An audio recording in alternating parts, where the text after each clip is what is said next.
कपड़े धोने वाली बहू। शादी के पहले से ही विभा को कपड़े धोने का बड़ा शौक था। कभी नल के नीचे तो कभी तालाब के पास। अरे मेरी नीली वाली लुंगी नहीं दिख रही है। विभा की अम्मा, कहाँ रखी है लुंगी? अरे वो तो विभा ने परसों ही धोकर रखी थी आपकी अलमारी में, देखो वहीं होगी। वो ना मैंने आज धो दी, मुझे लगा कि गंदी हो गई होगी। अरे कैसे गंदी हो गई थी? उसे तो मैंने पहना भी नहीं। हे भगवान, इस लड़की के कपड़े धोने की आदत से परेशान हो गया हूँ मैं।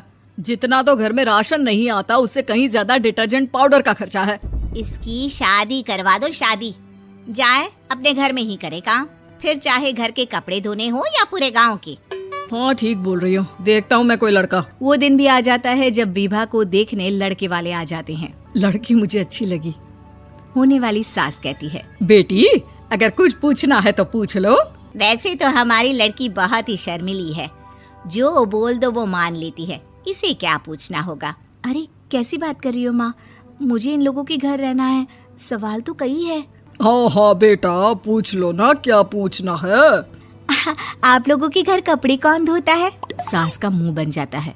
देखो, अगर तुम ये कहना चाहती हो कि तुम्हें कपड़े धोने नहीं आते तो सुन लो, कपड़े मैं ही धोती हूँ, लेकिन तुम्हारे आ जाने के बाद मैं रुमाल तक नहीं धोऊंगी। अरे चुप रहना भाग्यवान, बहू बेचारी घर आई नहीं, उसे डराना शुरू कर दिया। वो क्या है ना बिटिया, अभी तक तो ये कल्लू की माँ ही धोती थी, लेकिन अब तुम्हारे पापा तो दहेज में वॉशिंग मशीन देंगे ही। तभी विभा की माँ बोल पड़ती है, सवाल भी पूछा तो क्या। वैसे भाई साहब, मशीन की तो फिर भी कपड़े धोने की कैपेसिटी होती है, मतलब जो बिटिया दे रहे हैं ना विभा, इसे कपड़े धोने का बहुत शौक है। ये आप लोगों के क्या, आस पड़ोस गांव मोहल्ले सबके कपड़े धो दे और उफ तक ना करे। बाहर देखा नहीं आपने कितने कपड़े सूख रहे हैं, सब हमारी बिटिया ने ही तो धोए हैं। बस भी करो ना माँ, शर्म आ रही इतनी तारीफ सुनकर। और तो और एक दाग निकाल कर दिखाओ तो मान जाओ। हाँ अच्छा, माफ करना बेटा, मैंने गलत समझा। हमें तो रिश्ता बहुत पसंद है। और ऐसे जुड़ जाता है रिश्ता कपड़े धोने का शौक रखने वाली विभा का। उसकी शादी हो जाती है कोयला फैक्ट्री में काम करने वाले कल्लू के साथ। शादी के बाद अचानक विभा चिल्लाती हुई सास के पास आती है। सासू माँ, अरे सासू माँ कहाँ है आप? ये तो धोखा है, धोखा दिया आप लोगों ने मुझे। इसे ससुर के चक्कर के बारे में पता चल गया। अरे तो उसमें तुझे क्यों धोखा मिला है? अरे नल में पानी नहीं आता, कपड़े कैसे कब धुलेंगे? अच्छा, तू पानी नहीं आ रहा उसकी बात कर रही है। तो आपने क्या सोचा? कुछ नहीं। अच्छा, तेरी माँ ने कहा था कि कपड़े धोने का शौक है तुझे, याद आया मुझे। शौक बोलकर कपड़े धोने वाले मेरे जुनून को कम ना आके सासू माँ, कपड़ा धोना मेरा गुरूर है।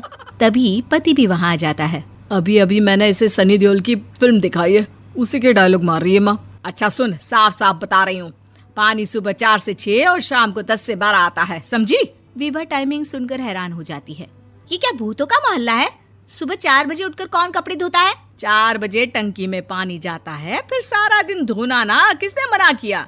अरे कैसी बात कर रही हैं? 200 लीटर की टंकी में कितने कपड़े धो लूंगी मैं, सुबह ही उठ जाऊंगी मैं। अब क्या था, विभा सुबह 4 से लेकर रात के 12 बजे तक कपड़े ही धोती रहती। एक रोज सास पड़ोस से निकलकर कहीं जा रही होती है कि साथ वाली कहती है, हाँ कल्लू की माँ, जरा ये बताओ कि 2 साड़ी है, 2 ब्लाउज और एक पेटीकोट और एक नाड़े वाला लंबा कच्छा। हाँ तो?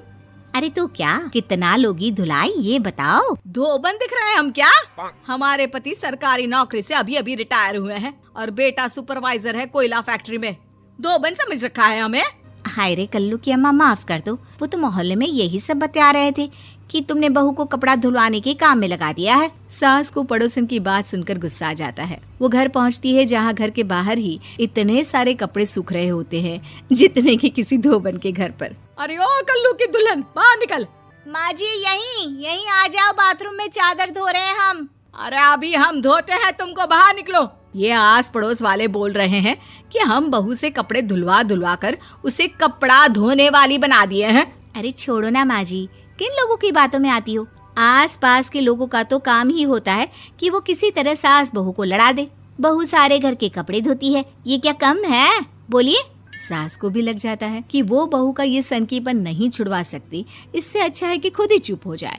एक रोज सास और बहू मंदिर जाते हैं, जहाँ सास की साड़ी वहाँ खड़ी भीख मांगने वाली से मिलती है। माँ जी क्या बात है, आपकी साड़ी उस भिखारन से कितनी मिल रही है ना? हाँ हाँ देखो तो, दोनों की साड़ी मिल रही है। क्या बात है कल्लू की अम्मा, तुम खुद को तो अफसर की बीवी बताती हो और ऐसी सिंपल सी प्लेन साड़ी पहनकर घूमती हो। सिंपल और प्लेन नहीं है ये साड़ी। तो क्या सोने के धागे से फूल बने हैं?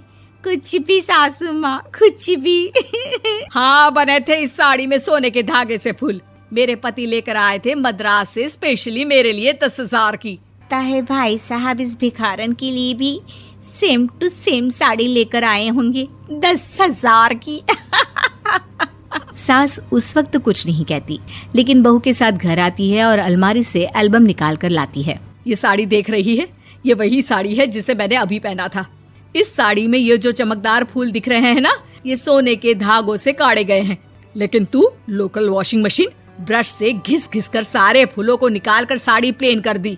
मुझे माफ कर दीजिए सासू माँ। और तो और, जब मैंने तुझे तेरी गलती के लिए कुछ नहीं कहा, लेकिन तूने तो सबके सामने मेरा मजाक ही बना दिया। क्यों? बहू को समझ में आ जाता है कि अब से उसका कपड़े धोना बंद।